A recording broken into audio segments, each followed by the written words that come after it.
Umewahi kusikia kwamba Noa alilazimika kujenga safina mara mbili? Kwamba mara ya kwanza mwanamke mmoja aliichoma safina kwa moto?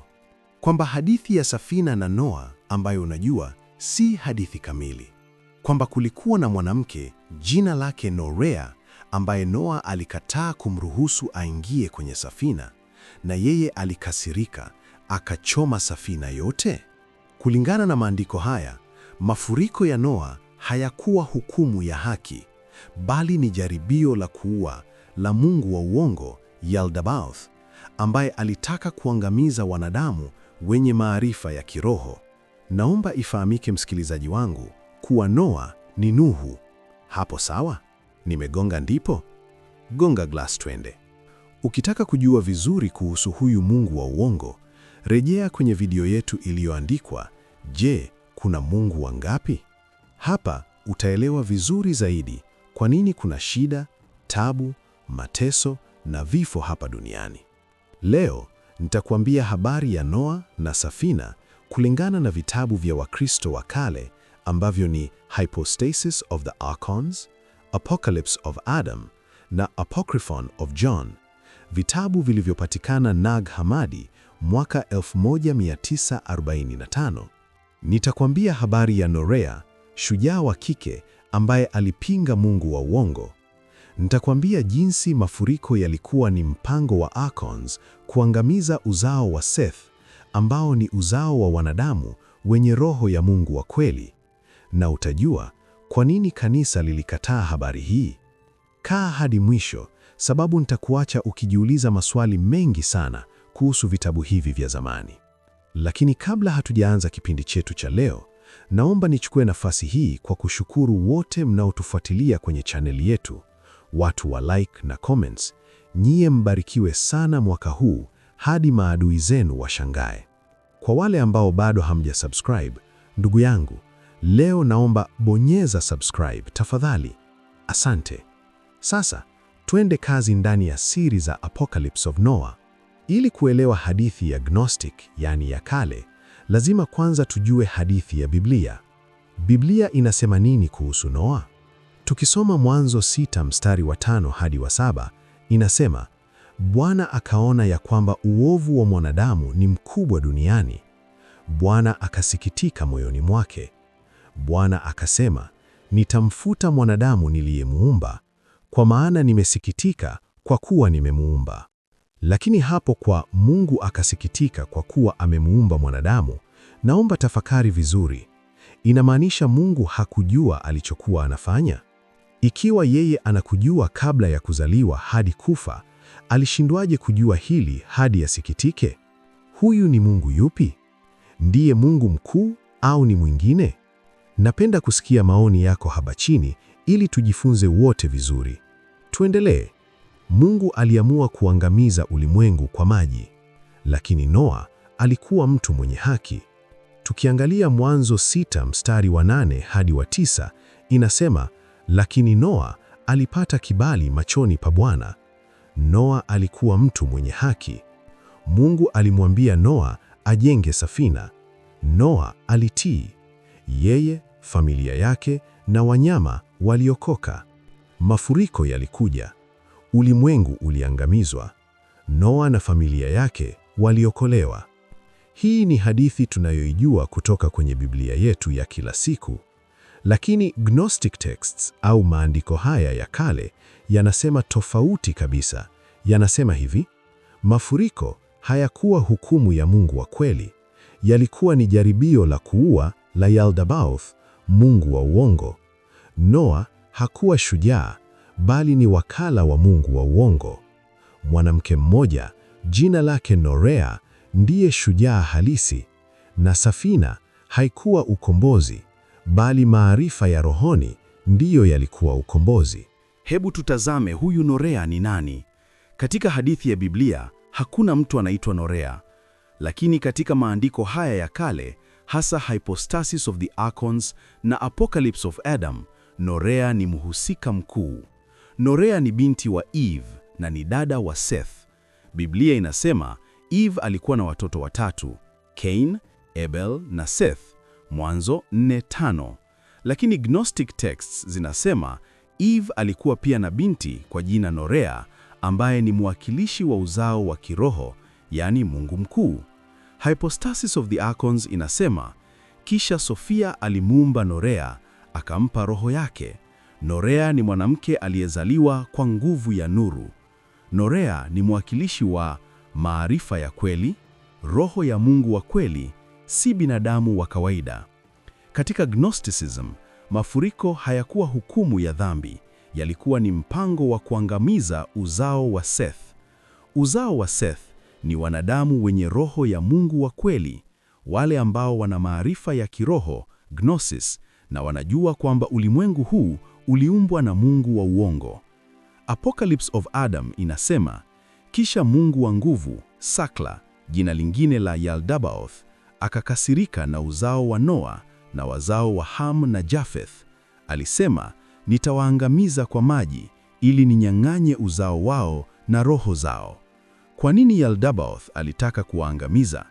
Kwa sababu uzao wa Seth walikuwa na maarifa, walijua kwamba Yaldabaoth si Mungu wa kweli, na Yaldabaoth aliogopa kwamba wanadamu watakombolewa na kurudi kwa Mungu wa kweli kupitia maarifa.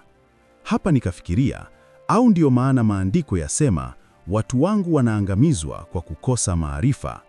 Katika Hypostasis of the Archons, hadithi inazungumza jinsi Noa aliambiwa na Archons kujenga safina, lakini Norea alikataliwa kuingia safina.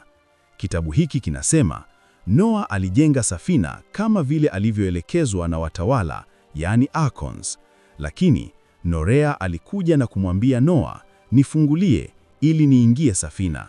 Noa akamjibu, hapana, huwezi kuingia, nenda kwa wale ambao ni wako. Norea akasema, mimi ni wako, mimi ni binti wa Eve, lakini Noa akamkataa. Norea alikasirika. Hypostasis of the Archons inaendelea kusema, Norea alipuliza moto kwenye safina na safina ikaungua kwa moto. Norea aliunguza safina kwa pumzi yake. Noa alilazimika kujenga safina mara ya pili.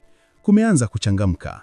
Baada ya Norea kuunguza safina, Archons walikasirika na walijaribu kumkamata Norea. Hypostasis of the Archons inasema, watawala, yaani Archons, walikuja kumkamata Norea, wakisema, ni wewe ambaye atatusaidia. Tutalala nawe kama tulivyofanya kwa mama yako Eve. Lakini Norea aliita kwa sauti kubwa kwa Mungu wa wote. Norea aliomba msaada kutoka kwa Mungu wa kweli, si Yaldabaoth, bali Mungu wa juu. Hypostasis of the Archons inaendelea kusema, na mara moja malaika Eleleth alishuka kutoka mbinguni. Archons waliogopa na wakakimbia. Eleleth akamwambia Norea, mimi ni Eleleth, malaika wa hekima. Mimi nimekuja kukuokoa. Wewe ni mtoto wa Mungu wa kweli, si wa watawala hawa.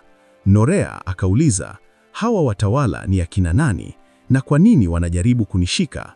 Eleleth akamwambia, hawa watawala ni Archons, wafalme wa giza. Wao si wa milele, lakini wewe ni wa nuru. Wewe ni uzao wa Seth na utaokolewa. Norea alikombolewa na maarifa kwamba yeye si sehemu ya ulimwengu huu, bali ni mtoto wa Mungu wa kweli. Mpaka hapo tupo pamoja, msikilizaji wangu. Kitabu kingine, Apocalypse of Adam, kinazungumza hadithi hii kutoka mazungumzo kati ya Adamu na Seth. Apocalypse of Adam 69:2-9 inasema, kisha Mungu wa nguvu, Sakla, aliyengine la Yaldabaoth, akakasirika na uzao wa Noa na wazao wa Ham na Jafeth. Alisema, nitawaangamiza kwa maji. Lakini watu wachache wa uzao wa kiroho, wenye maarifa ya kiroho ya Mungu wa kweli, waliokoka. Apocalypse of Adam 70:8-15 inasema, hawa watu hawakuingia safina, badala yake malaika Sabio, Gamaliel na wengine waliwaweka mahali pasiri, mahali ambapo watawala hawakuweza kuwafikia, na maji ya mafuriko yakajaa, lakini hawa watu walikombolewa. Msikilizaji wangu, hapo ndipo kuna tofauti. Biblia inasema Noa aliokoka kwa safina, lakini Gnostic inasema uzao wa Seth waliokoka kwa malaika na maarifa ya kiroho ya Mungu kweli, siyo safina. Kitabu cha Apocryphon of John au Secret Book of John kinazungumza hadithi ya mafuriko pia. Apocryphon of John inasema watawala, yani archons, waliamua kuangamiza wanadamu wote kwa maji. Lakini Mungu wa kweli alimsaidia Noa, lakini si kwa safina ya mbao. Badala yake aliwekwa kwenye wingu la nuru, na ndani ya wingu hilo alikuwa na familia yake. Wingu la nuru? Ndiyo, sijakosea kunukuu. Gnostics wanasema kwamba wokovu halisi haukuwa safina ya mbao, bali ilikuwa ni kujua ukweli wa kiroho na kukombolewa na Mungu wa kweli. Msikilizaji wangu, tuko pamoja hadi hapo? Kama unasikiliza hadi hapa, nikupe hongera. Wewe ni mtu wa kuchunguza mambo. Kama una maji karibu yako, kunywa kidogo tukiendelea. Apocryphon of John inaendelea kusema, na baada ya maji kupungua, archons walitaka kuangamiza watu hao tena kwa moto na salfa, lakini watu wa nuru walikombolewa kwa mawingu makubwa ya nuru.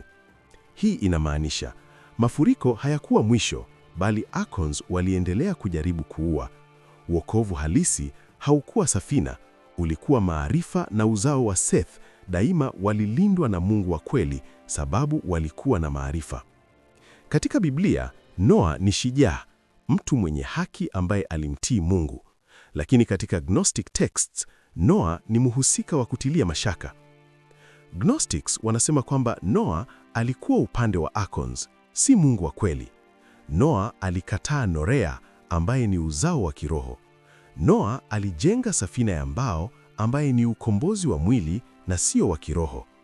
Norea kwa upande mwingine alipinga archons, aliunguza safina ya uongo, aliita Mungu wa kweli, alikombolewa na maarifa ya kiroho, na hakika ni shujaa wa uzao wa Seth.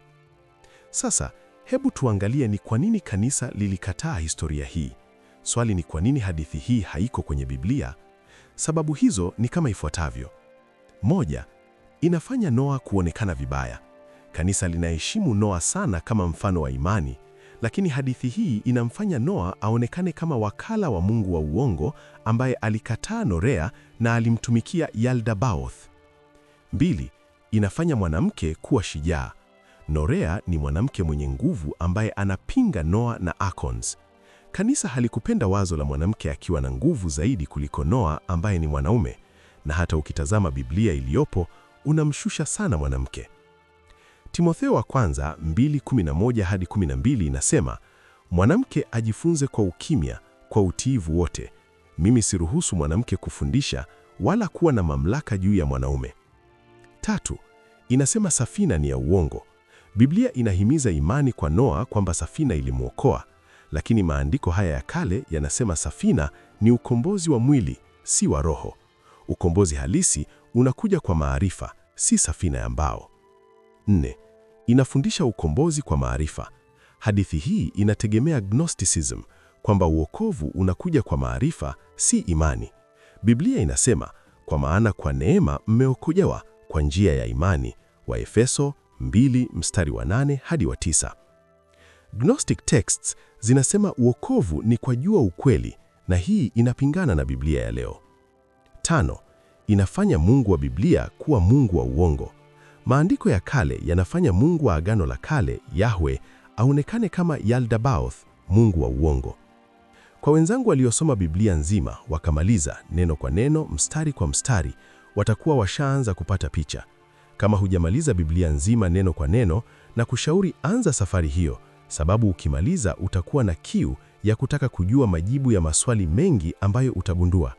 Juu ya yote, Mungu mkuu yupo na ni mwaminifu sana. 6. Inaleta utata kwa kanisa. Kama watu wangejua kwamba Noa alikataa Norea asiingie safina, wangeuliza, kama Noa alikuwa mwenye haki, kwa nini alikataa mwanamke aliyeomba msaada? Kama safina ilimwokoa Noa, kwa nini Norea aliokolewa bila safina? Je, Mungu wa Biblia ni Mungu wa kweli au Mungu wa uongo? Kanisa halikupenda wazo hilo. Je, tunapaswa kuamini habari hii? Hapa swali ni je, hadithi hii ni kweli? Hapo na kuomba kasome kitabu cha Mwanzo vizuri, kisha fanya tafakari, ulinganishe na habari hii, kisha uamua mwenyewe. Lakini baadhi ya watu wanasema Labda hii ndiyo ukweli halisi ambao kanisa lilificha. Labda Noa alikuwa wakala wa Yaldabaoth na Norea ndiye shujaa halisi. Labda safina ya mbao haikuwa ukombozi, bali maarifa ya roho na nuru. Kila mtu ana haki ya kufanya utafiti wake mwenyewe na kuamua anaamini nini. Kabla ya kumaliza, hebu tuangalie tofauti kubwa kati ya Biblia na kitabu cha Apocalypse of Adam. Biblia inasema, Mungu alisikitika kwa dhambi za wanadamu. Mwanzo 6:16. Mungu alimwambia Noa ajenga safina. Mwanzo 6:14. Noa, familia yake na wanyama waliingia safina. Mwanzo 7:7. Mafuriko yalikuja na kuangamiza kila kitu. Mwanzo 7:21. Noa aliokoka kwa safina. Mwanzo 8:1. Apocalypse of Adam inasema, Yaldabaoth au mungu wa uongo aliamua kuangamiza uzao wa Seth. Noa aliambiwa na Archons au si mungu wa kweli kujenga safina. Uzao wa kiroho hawakuingia safina, walikombolewa kwa njia ya malaika. Mafuriko yalikuja, lakini uzao wa Seth walilindwa na Mungu mkuu. Noa aliokoka kwa safina, lakini uzao wa Seth waliokoka kwa nuru. Ndugu yangu, leo umejifunza kuwa Noa alijenga safina mara 2. Na ifahamike kuwa mimi ni Mkristo wa nguvu hata kuliko wewe. Napenda sana kusoma habari za Mungu, lakini tofauti ni kwamba baada ya kusoma Biblia nzima nikamaliza, nilikuwa na kiu sana ya kutafuta majibu ya maswali yangu nilokuwa nayo. Naamini kuwa kuna Mungu mkuu na hakika ana nguvu. Sipingi Biblia, bali ina mapengo ya taarifa ambayo nayaona kwa upande wangu binafsi. Na sishawishi mtu yoyote kuamini kitu fulani, sababu hili ni swala binafsi na linahitaji uelewa mkubwa sana na sio ushabiki na mkumbo. Nawapenda wote mnaokuja hapa kila wakati. Mungu mkuu ukupatie kila hitaji jema la moyo wako, ufanikiwe kwa kila unachofanya kwa nia njema, na Roho wa kweli akuangazie, uwe na nuru ya kweli kutoka kwa Mungu mkuu wa yote. Naomba comment neno amina. Asante. Kama kipindi cha leo umekipenda, naomba bonyeza like button sasa. Na kama wewe ni mgeni hapa, karibu sana. Naomba subscribe. Share video hii kwa kila mtu unayemjua ili uone mitazamo na maoni yao. Tupatane comment section kwa maoni yenu. Naitwa Charles. Tutaonana video ijayo. Mungu akubariki.